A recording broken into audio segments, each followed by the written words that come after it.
Live and direct from anywhere in the world, it's The Kelley Show with Dr. Kelley Mondesire. Hey, it's that time of year. It's August. Welcome to The Kelley Show. Real people with real stories in real time. And it's August. And August here in the Northern Hemisphere, for most children, is time to go back to school. And let's go back in time, everybody, to when you're about 4 or 5 years old. Here in the United States, when I was growing up, we had something called kindergarten.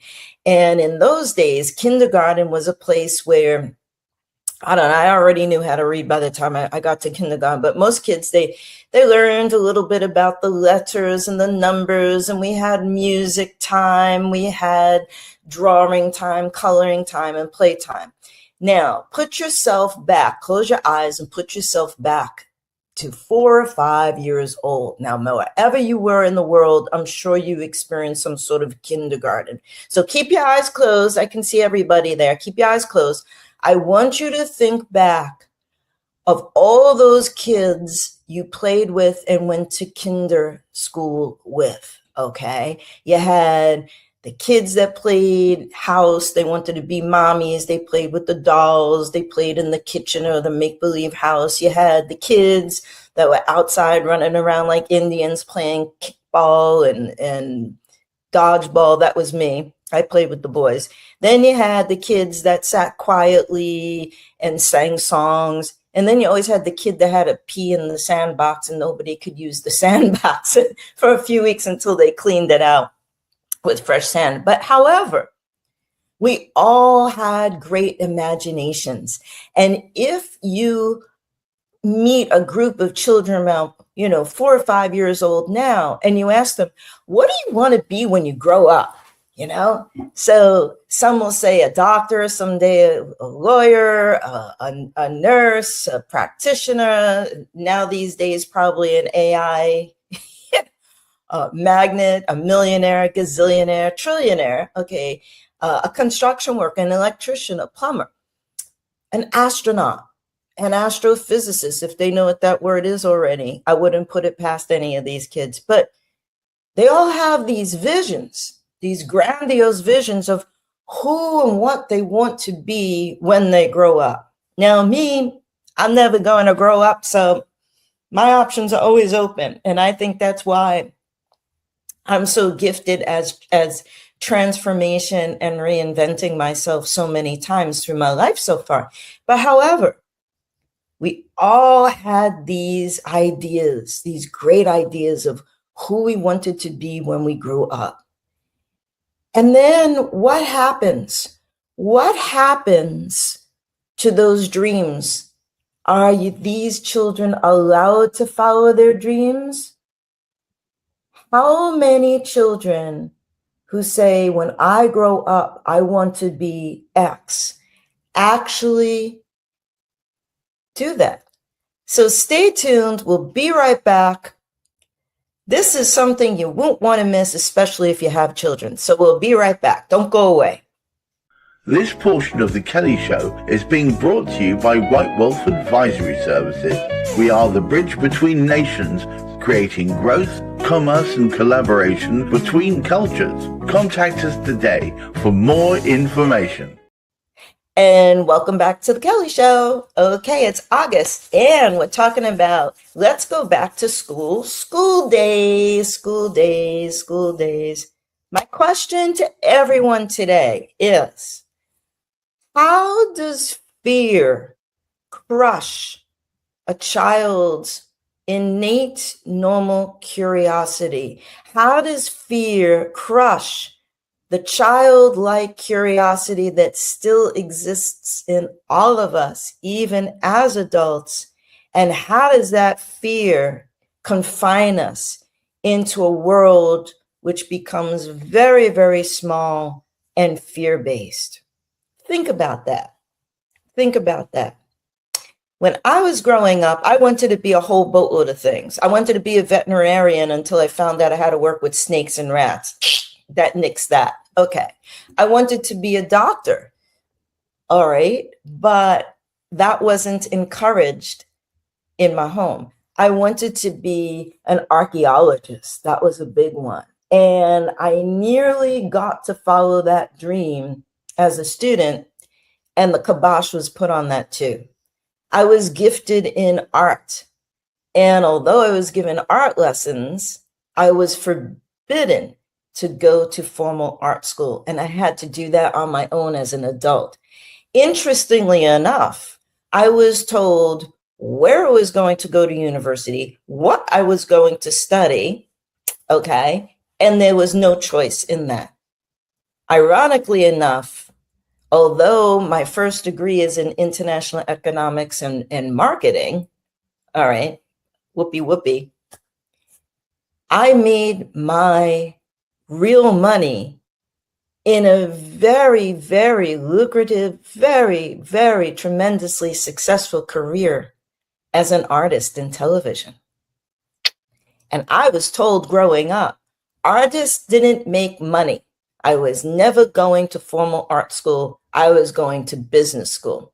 Okay, what I learned in business school carried forth because you can have all the talent you want in the world, okay? But if you don't know how to get yourself through an open door, basic business, you're going to be exploited. Most likely you'll be taken advantage of. So there was value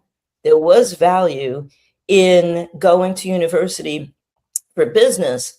But I'll say this, the minute I walked through that door at St. John's University and I took a look around, I said, the sooner I get out of here, the better. So I graduated with a 4-year degree in less than 3 years. Ask me how I did that on another day. So I know a little bit about someone trying to squash my dreams and my aspirations. Today, I want you to ask yourself, what was it, or what is it still that you really want to be when you grow up? And I don't care if you're 20 years old, 10 years old, 50 years old, 70 years old. What was it, or what is it that you really want to be when you grow up? And if you have had the fortunate circumstances to live your dreams, I want to hear about that too, because the most successful people I have known were those who followed their dreams from that kindergarten age, that 4 or 5 years of age, and followed their dreams, and they were given the support and the encouragement at home to follow those dreams. Think about it. Think about this too. If you've always been afraid to change your career or change your path in life, why? What are you afraid of? What are you afraid of? Fear only exists within ourselves. Can you see fear? Yes, you can see fear on the face if someone's got a gun held to their head, of course. But however, what exactly is fear? And why do we allow fear to interfere with who we really want to be? I always speak about giving yourself self-permission to give yourself then the authority to make the decisions to lead your best lives ever. And with that, I always talk about fear and how fear becomes this giant monster that exists only in our own heads and minds, and how that feeling of fear, that sensation of fear, stops us from seeing the opportunities that are actually around us. Now, recently I gave a talk to a group within the New York City court system, and I talked about how many of these people have aspirations to be lawyers, veterinarians, social workers, whatever it is, artists, whatever it is they want to be, but they feel stuck in their 9-to-5 jobs. And they feel that, well, I don't know how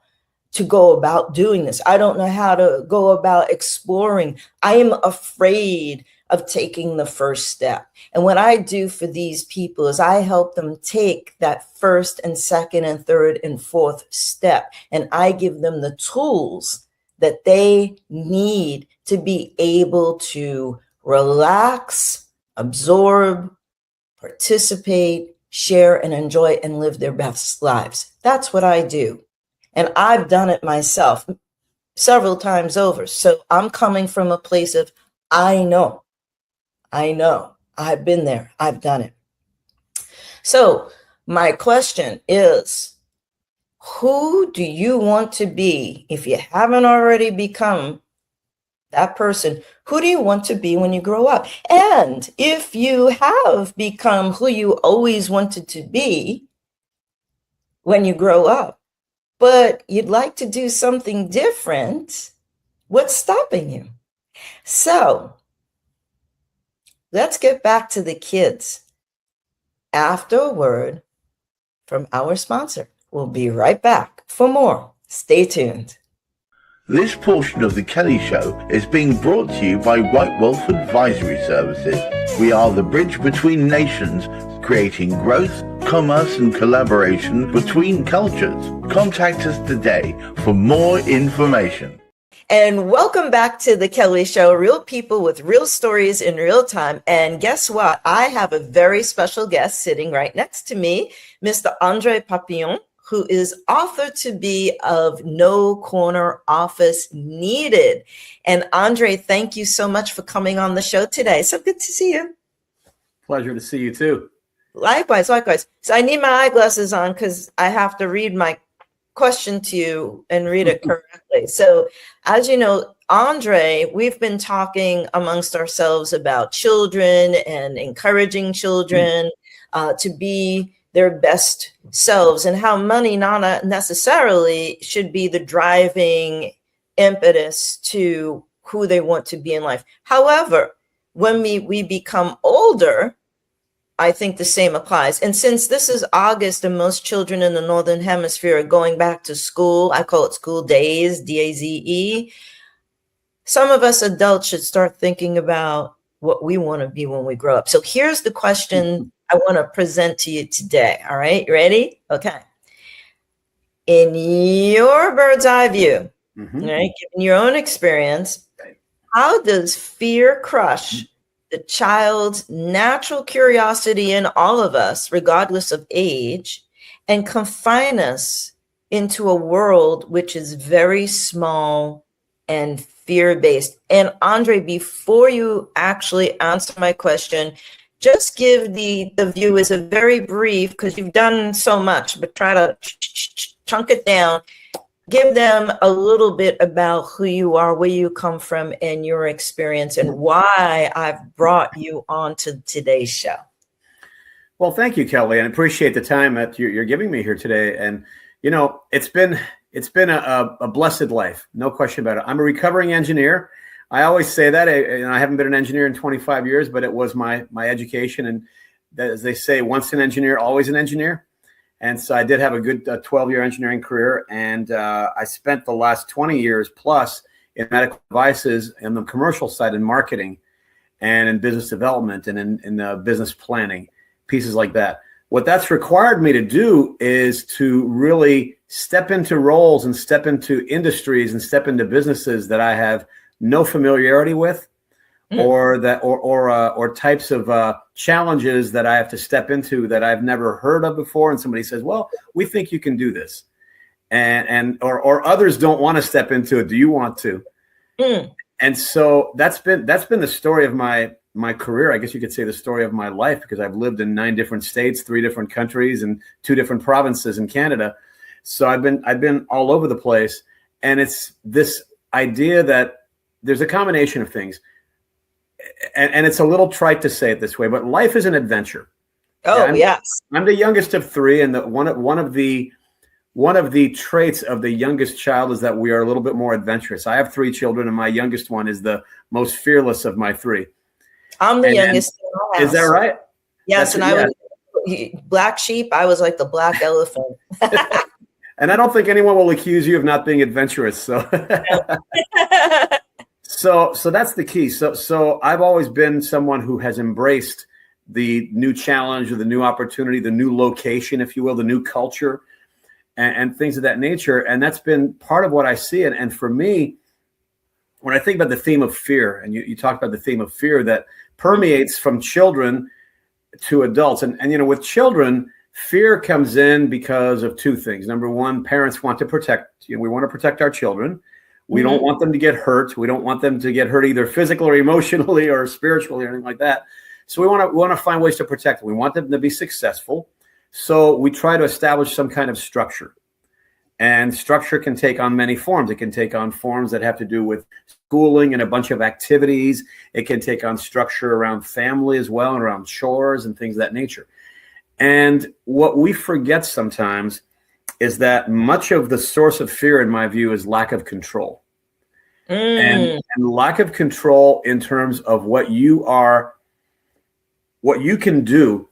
But it's that's where, and as you grow up and as you become, let's hope, a little bit wiser, as you get a little bit older, maybe because of the scars that we have, that wisdom starts saying, you know what, why do I need to have control? Why shouldn't I give up control? And this is where humility comes in, where you say, you know what, there is something in this world, there's something in my life much bigger than me. And now for people of faith, I'm a person of faith. I call it God. I call it, I'm a Christian, and I call it God. And that's the place. But for other people, it may be something else. But a recognition that there's something bigger than them, and that you don't have to control everything, because there is a force greater than you that will help make things better, and that will help give you a path in life. And it speaks to me to the area that I talk about sometimes, and I've heard it said by other leaders before, so I'm not innovating this one, but it's the idea that good builds on good and bad builds on bad. And I often ask my kids, tell me, are you having a good day or a bad day? Because whatever you think you're having, you're right. And if you wake up this morning and you stub your toe against the corner of the bed, and somehow you put toothpaste in your hair rather than shampoo by accident. I've done that. and other things like this, and you get a bill that you didn't expect in the mail, and you pile that on. You say, oh my gosh, what a lousy day. But at the same time, maybe your loved one, my wife or something, tells you that they love you, and they smile at you. One of your children thanks you for doing something for them, or somehow you got some kind of a great thing at work that came through. That was a deal you weren't expecting to get. You pile that on, that becomes a good day. So you're right. Either way, whatever you choose to focus on is going to determine what you see. And that's a part of also giving up a little bit of control and having a level of humility to say, you know what, if I really focus on the good, I will find the good. And because the good is being defined for me.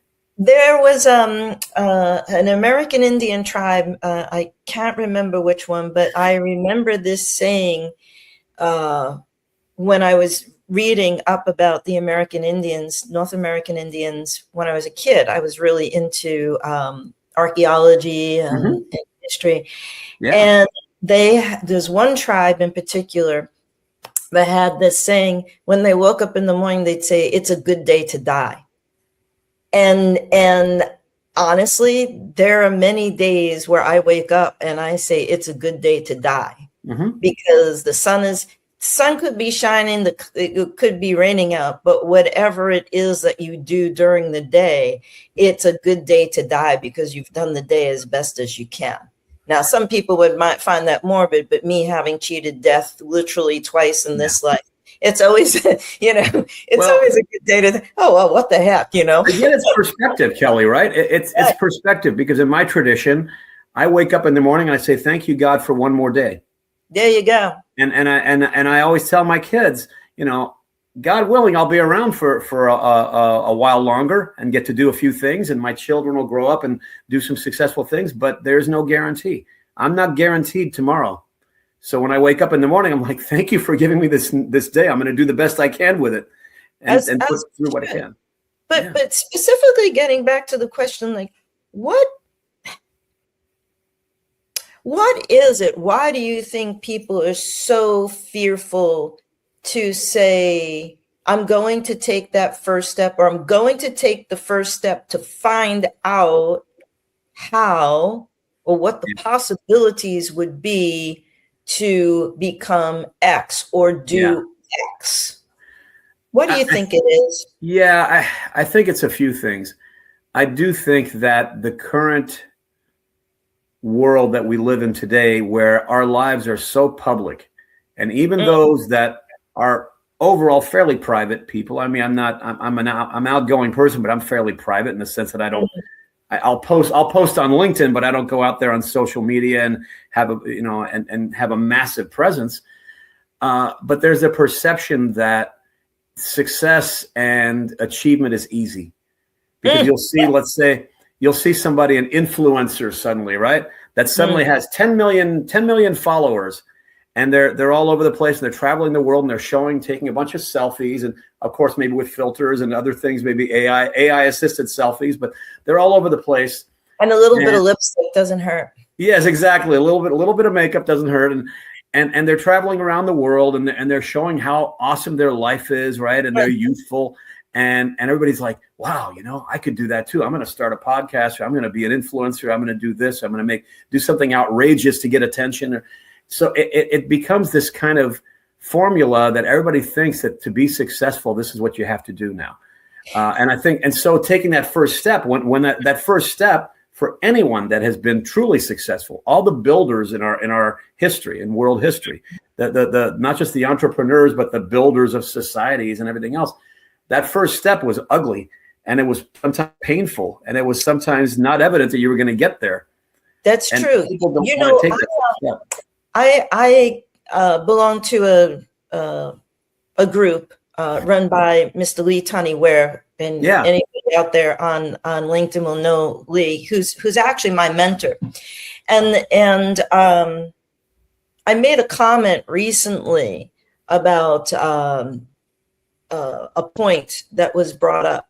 And I said, everyone sees the tip of the iceberg. Take the Titanic. They were looking out, looking at the tips that was sticking up.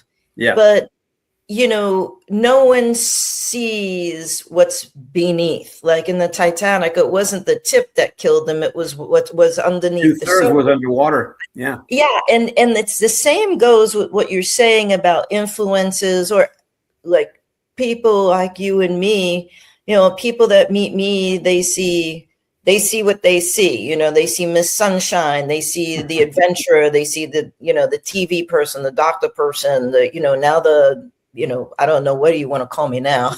Yeah. But however, when I start to talk about my experiences that have led me up to this point, and why I can speak about being fearless, or being about creative, or taking chances, taking risks, they say, oh, I never knew that about you.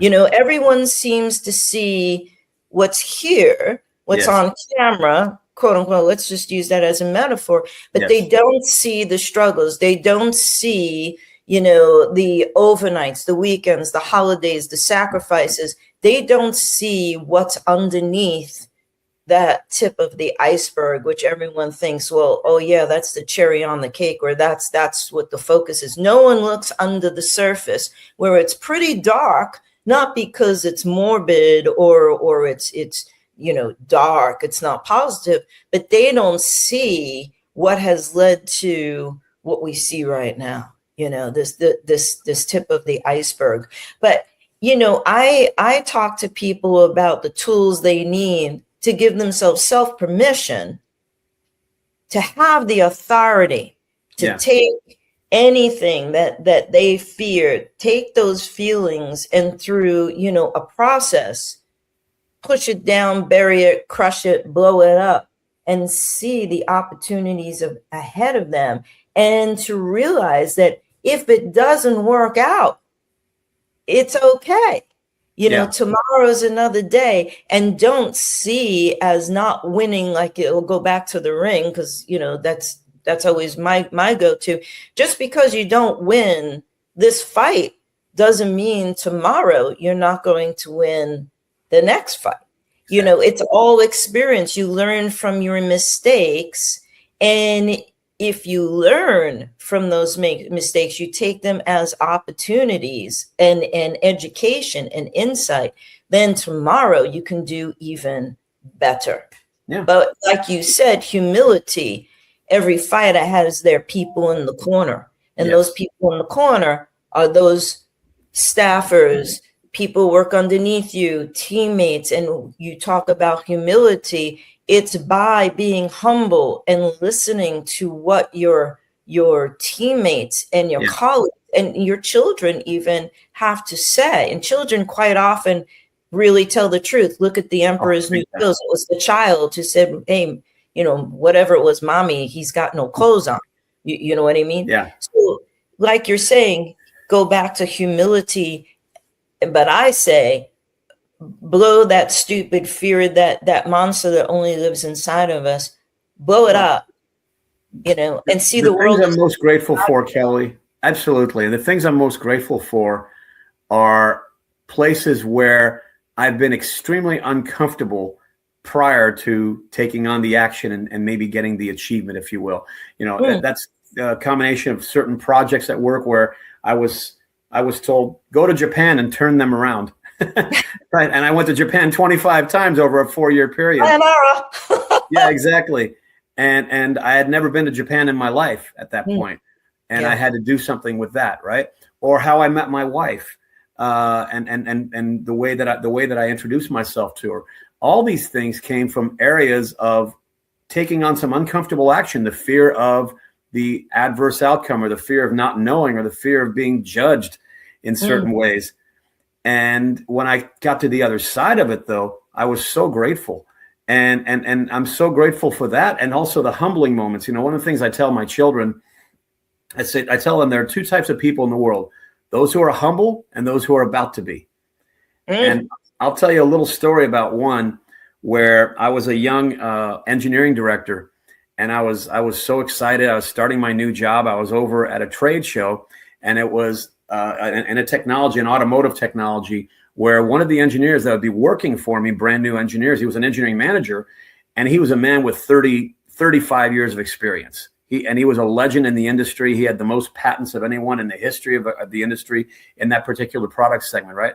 And he's showing me his brand new machine that he's invented, that he's developed at the trade show. And he's showing me how it works. Now, me, being this young and a little bit brash engineer, start critiquing it. And I'm like, well, why wouldn't you do this? Why wouldn't you do that? Why wouldn't you do this? And this man turned around and looked at me, and he said, you know, someday when you know a little bit something about this business, you'll be able to ask me some intelligent questions. And he just walked away. Ouch. And he became, what's amazing about it is later he became a dear friend. I still talk to him.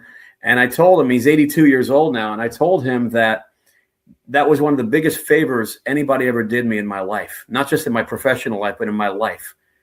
Because that moment of realizing you're not all that sometimes, and you still have something to learn, was so amazing for the rest of my career, rest of my life, that it's something that I try to pass on to my children, that be careful, because someday you may get that guy who tells you don't know anything, but maybe you'll ask me an intelligent question one day. I'll share you an expression I have always used with young whippersnappers, or in a case where people have thought, since I was the leader of the group, I had all the answers. And folks, you can give me credit for this, and I'm giving permission to the viewers to use this. I know nothing, you know less. Yeah. So we're almost out of time right now, but sure. André, thank you for coming on. I really appreciate it. But if you could give one piece of advice to anyone, whether they're 5 years old, 10, 20, 30, 40, 50, 60, 70, 80, whatever, that is afraid to explore who they want to be when they grow up. Yeah. Okay. And that has nothing to do with age. What would you tell them? Follow the voice that tells you what you should be doing with your talents. In my case, it's the voice of God. What's my vocation? The voice of God-given talent. Try to find that voice and try to follow that voice, and lead with passion. You know, to me, passion is so critically important. It drives intellectual curiosity. It drives the hunger to learn, the hunger to know more, the hunger to do more.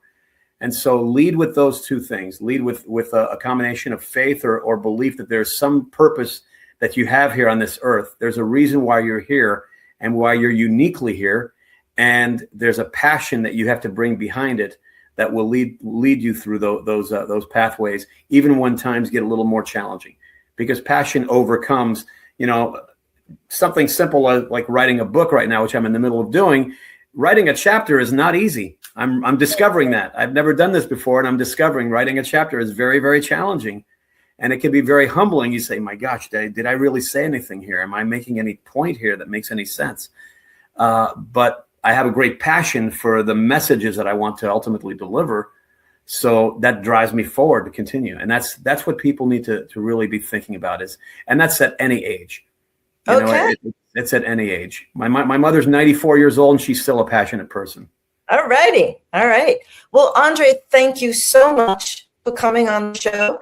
Actually, I hope one day we can meet in person so I can shake your hand. I do too. I would love that. Years, right? It's been a few years.